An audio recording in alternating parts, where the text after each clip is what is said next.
네, 다음 질문해 주세요. 제가 질문 하나 더 드리겠습니다. 그러니까 저 같은 경우는 중학교 2학년 때까지 일기를 쓰고 나니까 더 이상은 이제 일기 쓰기가 힘들어지더라고요. 그러니까 제 속에 있는 어떤 감정을 사실은 숨김없이 쓸 수가 없었어요. 그래서 거짓으로 쓰는 건 이건 뭐 또 일기가 아니지 않느냐 하는 그런 생각으로 저는 일기 쓰기를 그만뒀는데, 선생님은 이렇게 쭉 써오시면서 그 일기에 선생님의 그 심정을 고스란히 가감 없이 또는 있는 그대로 다 쓰셨는지 그 부분이 조금 궁금합니다.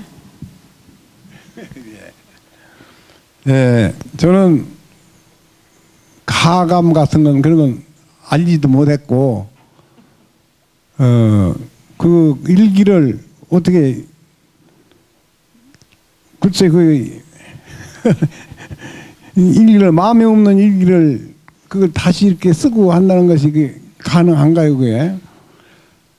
하기는 지금 들으면은 요새는 일기를 써오라고 그러니까, 학교에서 써오라고 그러니까 일기를 미리 쓰기도 하고 대필하기도 하고 뭐 그런답니다 지금.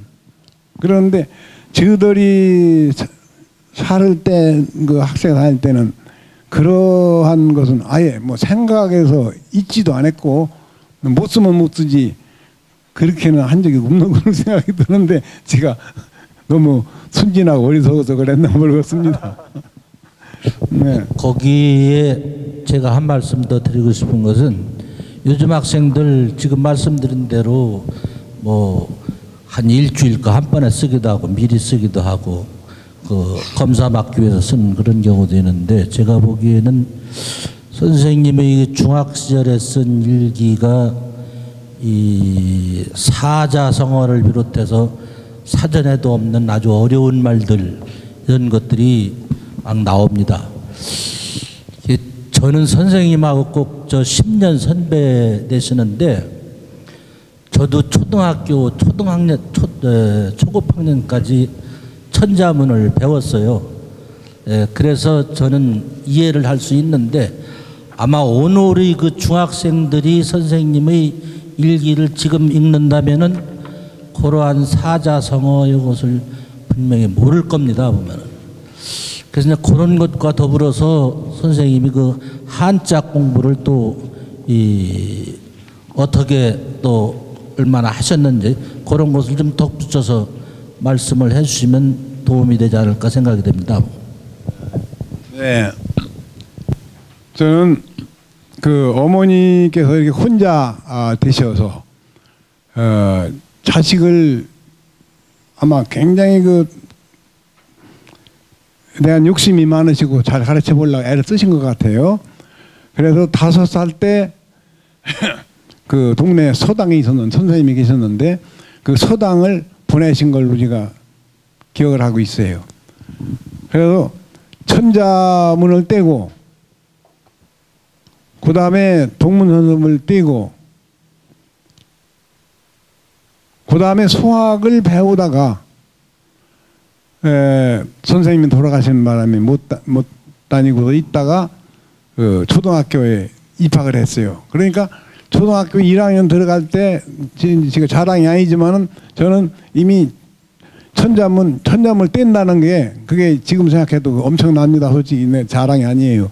다 하나하나 한 글자 한 글자 하고, 그 다음에 다 붙여서 전부 다 읽어야 되고, 그 붙이고 읽은 것을 닫아놓고 선생님 앞에서 무릎 꿇고 앉아가지고 전부를 다, 천자를 다 외워야 돼요. 그래야 그 다음에 천자 띄었다 해가지고서 이제 떡을 하고 이제 그 책풀이를 했습니다. 근데 그것을 이제 그 천자 뜰 때만 그래요. 그래가 그 다음에는 뭐 책 떴다고 해서 그렇게 안 하고, 그다음에 그러니까 자꾸 국민학교라고, 초등학교 들어가기 전에 이미 그 한자를 천자는 띄었고, 뭐 활용은 못하지만은 천자 띄고, 그다음에 동문선수, 그다음에 수학 이렇게 배워서 들어갔으니까 다른 학생들보다는 아마 그 활용도가 좀 더 나았을 거예요. 그리고 제가 여기 어딘가에 저도 보면은 이런 게 있어요. 그 아마 봄날 얘기 같은데, 봄인데 그 제비가 와서 이렇게 놀고 있으니까 이제 점점 아름다운 소리 난다 하면서 연조 가성은 아름답다 하더라 이런 것이 있어요. 연조 가성이라고 하는 말은 솔직히 사전에도 없고 사자성어에도 없는 말이에요.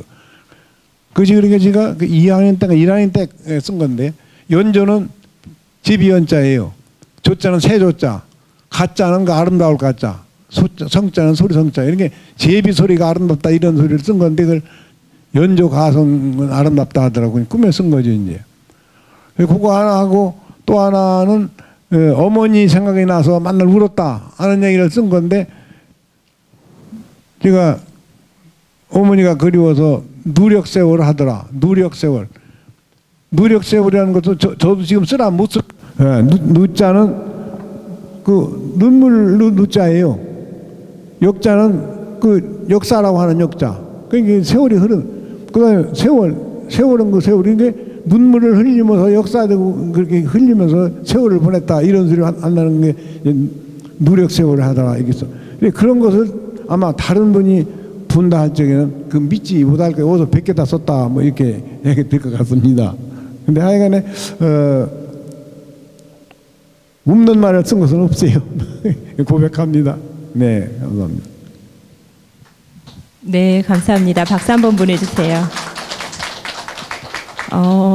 한자가 글쓰기를 하는데 5살 때부터 서당을 배우신 것이 글쓰기에도 아주 많은 도움이 되셨고 또 훌륭한 학생으로 서울대까지 가셨다는 것은 어렸을 때 어머니의 교육이 있지 않았나. 5살 때부터의 서당에 다니는 그런 거 저희 상상할 수도 없는데요. 참 좋은 교육이었던 것 같습니다. 어머니에 관한 질문을 하나 해주시면 좋을 것 같은데요.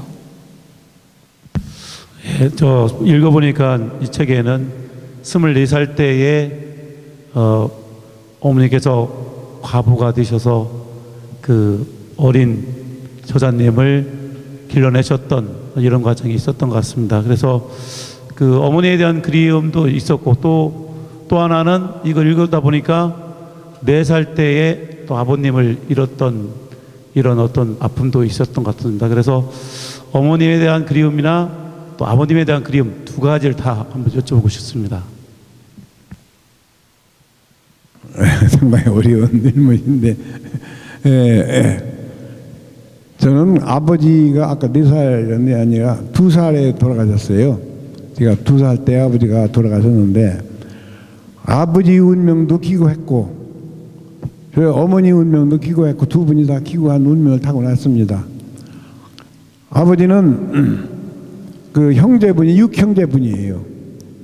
6형제분인데 그 6형제분의 맞이 좀 큰 맞이 형님이십니다.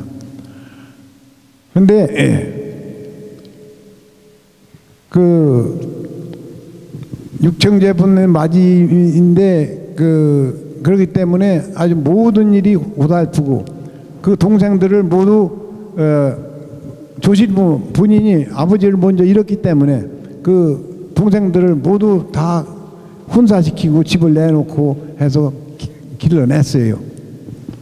그런데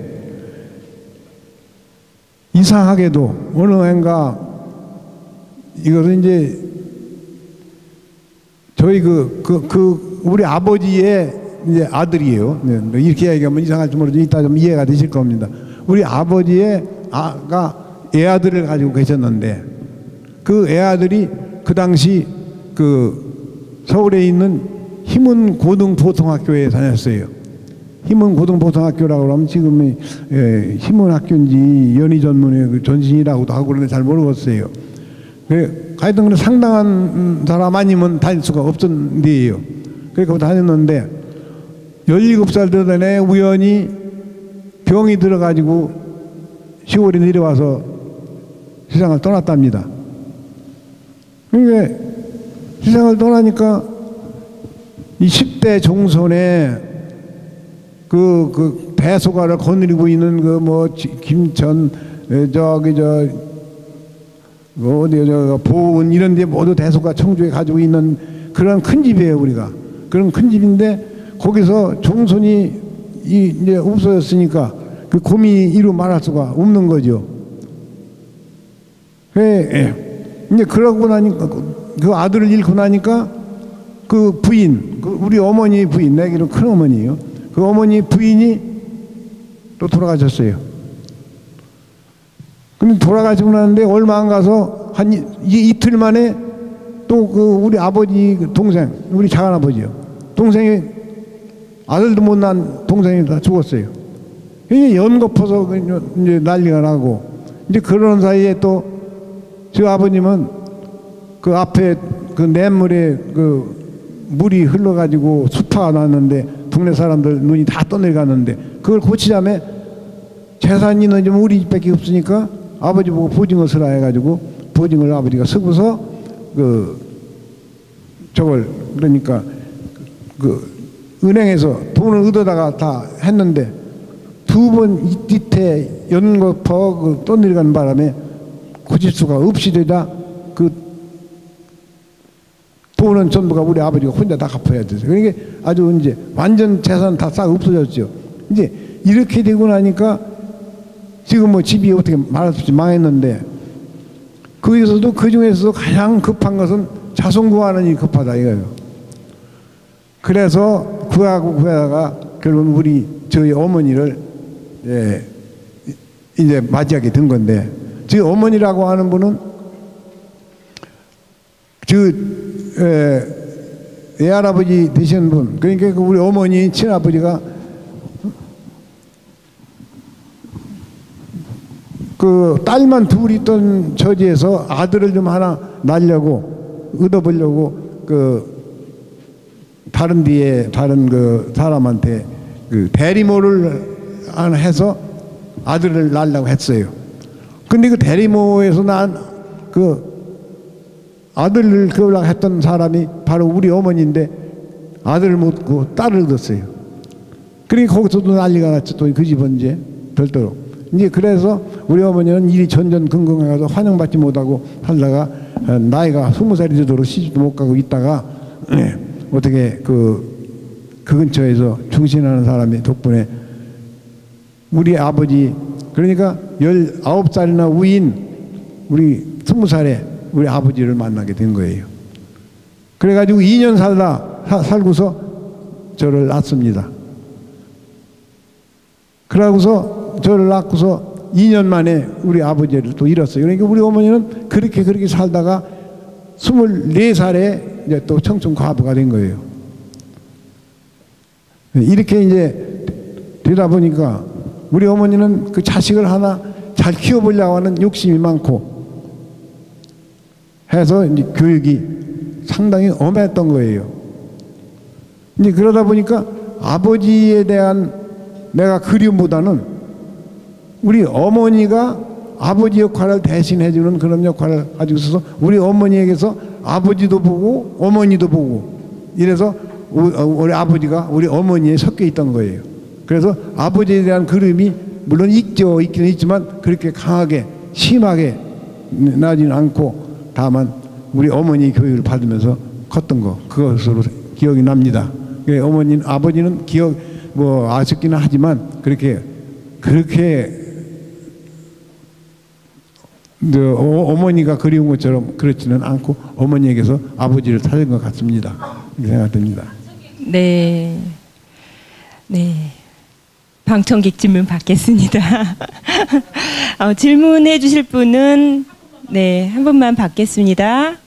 마이크를 김영훈 회장님께. 저자와의 대화를 통해서도 소상하게 알게 됐는데 현대사가 소용돌이를 치는 역사 속에서 지금도 살고 있습니다만 교장 선생님이 태어나신 그 일제하 그리고 해방 6.25 전쟁 뭐 이렇게를 통해서 초중고등학교를 다니고 특히 대학에 다니실 때의 그 어떤 모습이 우리 한국 정치하고 교육제도라든지 이런 면에서 좀 궁금해요. 그래서 대학 시절의 공부를 어떻게 하셨나. 저 일기 문집에서도 그렇고 나중에 더 들은 얘기로는 그 졸업을 하지 않으신 상태에서 뭐 선생님을 먼저 하시고 또 졸업하셨다라든지 그런 그 이해가 좀 안 가는 얘기들이 좀 있고 뭐 그 일기에 편편히 나타나기는 합니다만 간단하게 좀 말씀해 주세요. 예, 그때가 전시이고, 그 학교는 부산에 가 있다. 그 다음에 이제 다시 돌아오게 된 건데, 대전에서 제일 처음에 지가 들어갔을 적에는 전시연합대기라는 게 있었어요. 생겼어요, 여기서. 거기서 다니다가, 그 다음에 이제 부산으로 가야 되기, 2학년 때는 가야 되기 갔고, 그 다음에 서울로 3학년 때 올라갔는데, 그때 너무도 어렸기 때문에, 지가 그 선생을 간 것이 그게 이제 그냥 이런 정식으로 발령받아 간 것이 아니고, 제가 휴학을 하고, 그 다음에 강원도에 삼척고등학교에서 강사로 쓴다고 하는 그 가려고 하던 약속이 해준 사람이 못 간다고 나보고 대신 가라 해가지고 제가 갔더니 강원도에서는 사실상 그 선생 구하기가 엄청나게 어려운 거예요. 더구나 서울대학교 그 졸업생을 선생을 구한다는 건 더 어렵기 때문에 제가 가자마자 아주 뭐 바로 채용이 됐습니다. 그러니까 그때는 그게 뭐 특별한 게 이상은 아니고 휴학을 제가 하고 가서 그걸 하다가 뭐 임시 강사죠. 그러니까 그게 그렇게 하다가 그 다음에 제가 딴 사람한테도 바꿔서 올라오고 이렇게 했는데 그 임시로 가 있다가 그 당시에는 그렇게 한 학생들이 많이 있어요. 모두 이제 가정교사 다니기도 하고 그 얘기를 했었던 건데 대답이 됐나 모르겠네요. 그게. 네, 감사합니다. 오늘 이택신 저자님의 학창시절의 일기와 산문 그리고 어머니의 열정과 희생에 관한 이야기를 나눠봤습니다. 학생들에게 일기 쓰기는 한 사람의 역사를 만드는 과정이라고 동기부여를 하는데요. 제게도 오늘 이 시간이 일기를 꾸준히 써서 우리 이택신 저자님처럼 여든이 넘더라도 문학의 꽃을 피울 수 있는 그런 사람이 되어야 되겠다 하는 그런 동기부여의 시간이 된 것 같습니다. 네, 감사드리고요. 오늘 유익한 이야기를 함께 해주신 패널분들 수고 많으셨습니다. 네, 끝까지 자리를 해주신 분들 감사드리고요. 45번째 저자와의 만남을 소개하겠습니다. 6월 18일 날 이곳 컨퍼런스홀에서 북프로멧 대전 저자와의 만남은 이 책입니다. 정율구 작가의 트레이너가 꼭 알아야 할 99가지 거짓과 진실이라는 책을 가지고 진행을 하는데요. 여러분 중에 누구도 건강과 운동에 관심이 없는 분은 없을 거라는 생각입니다. 그때 꼭 오셔서 함께 하셨으면 좋겠습니다. 네, 꼭 뵙기를 바라면서요. 제44회 북프로멧 대전 이태식 저자님의 정자나무에 핀 작은 불꽃편을 모두 마치겠습니다. 메르스에 걸리지 않도록 건강관리 잘 하시기 바랍니다. 고맙습니다.